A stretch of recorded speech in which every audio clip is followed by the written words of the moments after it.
బ్రిటన్లో ఈ పాలస్తీనా శరణార్థుల గోల ఎక్కువైపోయింది. ప్రతి చోట పాలస్తీనా శరణార్థులు ప్రభుత్వ కార్యాలయాలను అడ్డుకోవడం, ప్రభుత్వ కార్యకలాపాలు అడ్డుకోవడం, రోడ్ల మీద దిగ్బంధం చేయడం అన్నట్టు. పాలస్తీనాలో బ్రతకలేక ఈ దేశానికి వస్తే ఈ దేశంలో ఉన్నటువంటి ప్రభుత్వాన్ని వాళ్ళు స్తంభింపజేస్తున్నారు. ఏంటయ్యా వాళ్ళు డిమాండ్ చేసేది అంటే బ్రిటన్ ఇజ్రాయెల్ మీద ఒత్తిడి తెచ్చి యుద్ధం ఆపించమని.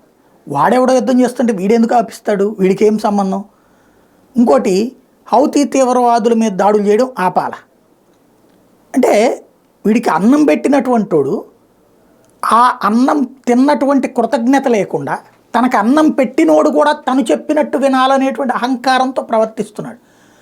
ఇది క్రమంగా బ్రిటన్ పౌరులకి సమస్య అయిపోయింది.